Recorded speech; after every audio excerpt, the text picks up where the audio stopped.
حاضر ہوئے تھے سن 2000 میں. تو مغرب کے وقت، مغرب سے پہلے ہم پہنچے تھے. ہماری فلائٹ جو ہے نا وہ ڈائریکٹ مدینہ شریف کی تھی. مدینہ شریف سے مکہ گئے تھے. مغرب سے پہلے تو باپ ایک ہوتا تھا جنا فندق السلام، جنت بقی کے بالکل ساتھ تھا. جنت البقیع کے ساتھ جو صحن ہے پرلی طرف، اس صحن کے کنارے پر تھا. تو 25 ساتھی تھے کہ کم ہوں گے اس سے. تو عشاء کی نماز مغرب ہو گئی. مغرب اچھا مغرب میں پہنچے، پھر عشاء کی نماز حرم میں پڑھی اسی طرف سے. پھر 10 بجے دروازہ بند ہو جاتا تھا مسجد نبوی کا. نماز پڑھ لی، موسم بھی ٹھنڈا میٹھا تھا. تو ساتھیوں نے کہا کہ حضرت کہ مجھ سے مشورہ کیا کہ ہم جو ہے وہ سلام پیش کر آئے، کیونکہ ابھی 1 گھنٹہ 1.5 ہے.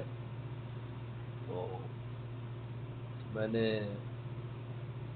یہ اس کا پتہ نہیں تھا ان آداب کے پہلے، لیکن میں نے کہا یہ میرا قلب تو یہ کہتا ہے کہ میں حضرت کے ساتھ ہی جاؤں. تو میں نے پہلے حاضری دی ہے، لیکن ایک حضرت کے ساتھ اب آیا تو حضرت کے ساتھ ہی میں حاضری دوں. اس سے پہلے میں 97-96 میں 2 مرتبہ ہو کر گیا تھا. پھر 99 میں بھی حضرت کے ساتھ، لیکن حضرت والا اہلیہ کی بیماری کی وجہ سے واپس چلے گئے تھے، تو ہم یہاں نہیں آ سکے تھے. ساتھ عمرہ بھی کیا تھا حضرت کے ساتھ. تو شمیم صاحب اور میر صاحب وہ تو حضرت کی خدمت میں تھے، باقی ساتھی نے مشورہ کیا. تو میں نے منع کر دیا. خیر میں سو گیا پھر، کیونکہ تھکے بھی ہوئے تھے. یہ ساتھی کچھ چلے گئے، کچھ ساتھی چلے گئے رات کو حاضری کے لیے. اب اس کے بعد فجر کے بعد حضرت نے حاضری دی. کہا بھی میر صاحب نے کہ فجر کے بعد رش بہت ہوتا ہے. اس وقت تو جگہ تنگ بھی تھی، لوگ بھی بیٹھے ہوتے تھے. تو فرمایا کہ بھائی عاشق جب محبوب کے در پر دھکے کھاتا ہے تو محبوب کو بھی رحم آ جاتا ہے. بس فجر کے بعد حاضری دی. خیر حاضر ہونے کے بعد پھر کیش پر مجلس لگ گئی جا کر. کی فجر کے بعد مجلس ہو جایا کرتی تھی مکہ شریف میں، مدینہ شریف میں. فجر پڑھی گئے اور وہ تو پھر حضرت نے وہاں ذکر کیا کہ جب میں پہلی بار یہاں حاضر ہوا، مولانا شاہ عبد الغنی پھول پور رحم اللہ کے ساتھ حضرت والا آئے تھے. تو حضرت نے بتایا کہ بھائی آداب میں سے یہ ہے کہ جب بڑے ساتھ ہوں تو پہلی حاضری ان کے ساتھ دے، باقی پھر بعد میں دیتا رہے. ہمارا تعارف ہو جائے ان کے ساتھ کہ یہ کون ہے. جس طرح کسی بیٹے کا کسی باپ کے دوست سے تعارف ہو جائے تو پھر وہ بیٹا ملے گا تو وہ اس کو چاچا بن کے ہی وہ دکھائے گا، ورنہ وہ عام آدمی کی طرح ملے گا. تو پھر ہم نے فرمایا کہ ایک اللہ والے تھے، ان کے خلیفہ تھے، وہ دونوں یہاں حاضری کے لیے آئے. تو خلیفہ نے اسی طرح جوش دکھایا کہ میں جلدی چلا جاؤں.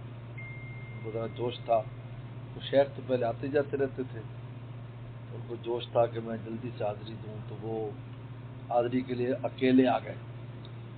اچھا وہ بھی بڑا پہنچے ہوئے خلیفہ تھا، وہ مراقب ہو کر وسلم سے بالکل اتصال کر لیا اس نے، اور کہ مراقبے میں سامنے وسلم کے پیش ہو گیا اور درخواست عرض کی روتے ہوئے کہ آپ نگاہ شفقت ڈال دیں اور میری شفاعت کر دیں اور میری حاضری قبول فرما لیں. تو آپ نے فرمایا کہ جاؤ اپنے شیخ کے ساتھ آؤ، پھر ہم کریں گے. تو روتا ہوا بھاگا، اپنے شیخ قدموں میں گر پڑا اور کہا کہ مجھے معاف کر دیں کہ تو نے یہ کیوں کیا؟ اب ہم تھے تو پہلے ہمارے ساتھ جاتا. تو پھر ان کے ساتھ دوبارہ اس نے حضرت نے یہ اس دن فجر کی مجلس میں یہ بتایا. تو مجلس برخاست ہو گئی. تو ساتھیوں نے مجھے پکڑ لیا کہ بھی آپ نے ہمیں بتایا نہیں یار، یہ ہم سے غلطی ہوگی رات میں. میں نے کہا واللہ مجھے ان آداب کا پتہ نہیں ہے، لیکن شروع سے ہی میری عادت رہی ہے کہ میں اس طریقت کے راستے میں ہمیشہ عشق سے فیصلہ کرایا کہ عشق کیا کہتا ہے، عقل اپنی جگہ، عشق کیا کہتا ہے، عشق کا کیا تقاضا ہے. تو الحمدللہ بہت باتیں ایسی ہوئی کہ جس پہ جو فیصلہ تھا وہی طریقت کے آداب میں سے تھا. بعد میں پتہ چلا، اب تو بعد میں پتہ چلا، پہلے تو نہیں پتہ چلا کہ طریقت کے آداب میں سے کہ تعارف ہو جائے. پھر حضرت والا رحمۃ اللہ جب تشریف لایا کرتے تھے، حاضری دیتے تھے، تو پھر جب کوئی خواب سناتا ہے، خواب میں جی حضرت کی زیارت ہوئی، وسلم کی زیارت ہوئی، اور ایک نے خواب سنایا کہ جی میں واجہ پر حاضر ہوں اور حضور صلی اللہ علیہ وسلم کی میں زیارت کی، اور آپ نے فرمایا بھائی ہم جو نا تمہیں اس لیے پیار کرتے ہیں، تم ہمارے حکیم اختر کے مرید ہو. یہ تو حضرت خوش ہو، حضرت فرماتے بھائی قبولیت کی رسید آ گئی، اس کا نام انہوں نے رکھا ہوتا ہے کہ قبولیت کی رسید آ گئی.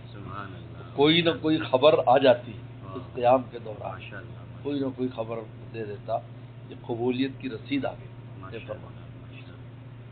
یہ بڑا عجیب ہے. اس لیے یہاں کے آداب اور یہاں کے معاملات بہت نازک ہیں، بہت نازک. ابھی حضرت نے یہ حضرت جامی صاحب رحمۃ اللہ علیہ نے حضرت شاہ اللہ رحمۃ اللہ علیہ کی نعتیہ اشعار کی شرح لکھی اطیب النغم فی مدح سید العرب والعجم صلی اللہ علیہ وسلم. اس کے شروع میں انہوں نے ایک عجیب بات لکھی کہ میں چاہ رہا تھا کہ میں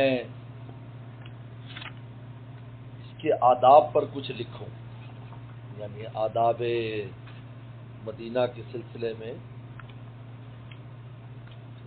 کچھ میں لکھوں، لیکن کہا کہ آداب جو نا حضور صلی اللہ علیہ وسلم کے آداب پر لکھنا اور آداب شریعت لکھوں کہ، لیکن کہا کہ میں اس پر نہیں لکھ سکا. مجھے اتنی شرم آئی کہ اس میں ترک گفتگو اور نفس گم کردن ہی صحیح ہے کہ میں کیا لکھوں، کیا آداب لکھوں، کس طرح لکھوں، کس آداب اور اس کی شرائط. پھر فرماتے کہ ادب گاہست زیر آسماں از عرش نازک تر، کہ ادب گاہ جو ہے وہ آسمان کے نیچے جو ادب گاہ ہے وہ عرش سے بھی زیادہ نازک ہے. یعنی یہاں کا جو معاملہ وہ عرش سے بھی زیادہ نازک ہے. ادب گاہست زیر آسماں از عرش نازک تر، نفس گم کردہ می آید جنید و بایزید ایجا، کہ جنید اور بایزید جیسے بھی اپنے ہوش کھو بیٹھے یہاں پر، تو میں اور آپ کون ادب لکھنے والے ہیں یہاں پر. اس کے بعد جی یہ کرنا، یہ کر لو، یوں کر لو، تم کر لو، کیا کر سکتا ہے. یہاں تو بڑوں بڑوں کے ہوش اڑ گئے، انہیں سمجھ نہیں آیا کہ ہم کیا کریں. اور واقعتاً یہ بات کہ کوئی شک نہیں ہے، سامنے جاتے ہوش اڑ جاتے ہیں، ایسی عبارت بناتے ہیں کہ ایسے کہیں گے، ایسے وہاں بس سلام بس السلام علیکم السلام، بات بھی سمجھ میں نہیں آتی کہ انسان کیا کرے، کیا کہے گا. یہ عجیب ہے. ادب کا ہیت زیر آسماں ادرش نازک تر، نفس گم کردہ می آیت جنید و بایزید ایجا، بایزید بھی گم کر. آگے لکھتے ہیں حضرت نے، پھر اردو میں لکھا بے زبانی ترجمان درد دل کچھ ہو تو ہو، بے زبانی یعنی کچھ نہ بولنا، بے زبانی ترجمان درد دل کچھ ہو تو ہو، ورنہ پیش یار کام آتی ہے تقریریں کہیں. ورنہ پیش یار کام آتی تقریریں کہیں. آپ تقریر کرو اور آپ راضی کر لو گے یار کو، نہیں، وہ یار چپ کر کے بیٹھا تو تب بھی راضی ہو جاتا، دیکھ لیتا ہے بھی ہمارا عاشق ہے. صحابہ کرام کب اتنے ان کے پاس الفاظ تھے وہ بولتے تھے، لیکن ان کی نگاہوں سے جو عشق ٹپکتا تھا آپ اسی کو پہچان لیتے تھے. تعریف ہوں بھی سیما ہوں، اے اللہ کے نبی آپ ان کے چہرے کے علامات سے پہچان جاتے ہیں کہ یہ کن حالات اور کن کیفیات میں. تعریف ہوں بھی سیما ہوں، بے زبانی ترجمان درد دل کچھ ہو تو ہو، ورنہ پیش یار کام آتی ہیں تقریریں کہیں. اس لیے سر دست اس وارد نے ایسا غلبہ کیا کہ جی چاہتا ہے تو جی کو ہی نکالتی ہے حضرت فرمایا صلی اللہ تعالی علی حبیبہ و خلیلہ و خیر خلقہ صفوۃ البریۃ سیدنا محمد النبی الامی العربی وعلی آلہ واصحابہ کلما ذکر الذاکرون کلما غفل عن ذکر الغافلون بارک وسلم تسلیما کثیرا۔ یہ حضرت جو ہے نا قارب بن سواد رضی اللہ تعالیٰ یہ ان کا قصہ یہاں بڑا عجیب لکھا ہے کہ یہ کاہن تھے، جنات آتے تھے ان کے پاس، یہ یمن کے ہیں۔ تو جنوں نے ان کو کہا کہ بھائی ایک جو ہے نا بطحا میں ایک ہاشمی پیغمبر آیا تو فوراً چلا جائے۔ 3 رات وہ جن آتا رہا اور کہتا رہا، اور اس نے یہ شعر بھی پڑھے اس جن نے، عجبت للجن وتطلابها وشد العیسی باقطابها، کہ میں جنوں پر حیران ہوں کہ وہ کس کی طلب میں لگ گئے اور اپنے اونٹوں کو لے کر ادھر چل پڑے، یعنی سفر شروع کر دیا جنوں نے۔ یمن سے جنات جا رہے ہیں، کہاں جا رہے ہیں؟ مکہ شریف جا رہے ہیں، تحوی الی مکہ تبذ الہدی، مکہ جا رہے ہیں ہدایت لینے کے لیے، ما صادق الجن کذابیہا، اور کہتے وہ سچے جن ہیں جو وہاں خبریں دے رہے ہیں، وہ جھوٹے نہیں ہیں۔ فرحل الی صفوۃ من ہاشم، کہا کہ تو بھی ہاشم کا جو ایک صاف ستھرا نسب والا اس کے پاس جا، لیس قدامھا کا جناب، کا آگے جانے والے پیچھے والے ان کو نہیں پہنچ سکیں گے، لہذا تو آگے چلا جا۔ اس کو نصیحت کی 3 دن کی اشعار ہے سواد بن قارب رضی اللہ تعالیٰ عنہ۔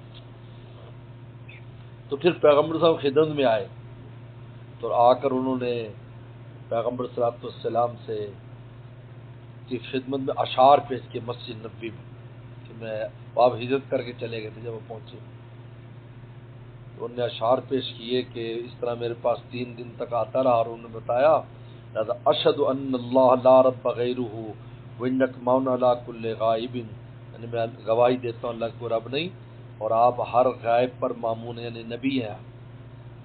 وانک ادن المرسلین وسیلۃ الی اللہ یا ابن الاکرمین طیبی فمرنا بما یاتیک یا خیر من مشاء وان کان فیما جاء شیب الذوائب کلی شفیعا یوم لا ذو شفاعت۔ یہ بڑا شعر عجیب ہے کہ میرا اس دن شفیع بن جانا جس دن کوئی سفارش کرنے والا نہیں ہو۔ کلی شفیعا یوم لا ذو شفاعت سواک بمغن عن سواد بن قاربی، کہ تیرے سوا کوئی بھی سواد بن قارب کا جناب وہ سفارش کرنے والا نہیں ہوگا، تو آپ سے گزارش ہے آپ میرے دن شفیع بن جاؤ۔ کلی شفیعا یوم لا ذو شفاعت سواک بمغن عن سواد بن قاربی، سواد قارب کو کوئی کام نہیں آئے گا آپ کے علاوہ۔ کہتے تو پھر یہ واقعہ عمر نے ان سے سنا تو عمر اٹھے اور ان کو لپٹ گئے، کہا کہ یہ واقعہ میں تیری زبان سے سننا چاہتا تھا، مجھے پتا تو تھا لیکن واقعہ زبان سے سننا تھا۔ تو نے سارا قصہ سواد بن قارب رضی اللہ تعالیٰ نے، تو انہوں نے یہ جو شاہ ولی اللہ رحمۃ اللہ کا شعر ہے ابھی یہ انہوں نے اس زمین پر لکھے، سواد بن قارب اور حسان بن ثابت ان کے اشعار کی زمین پر، یہ جیسے کہتے ہیں فلاں کی زمین پر پورا اشعار ہے، اس لیے پہلے ان کا ذکر کر کے پھر آگے ان کا تذکرہ ہے اشعار کا۔ چلو سبحان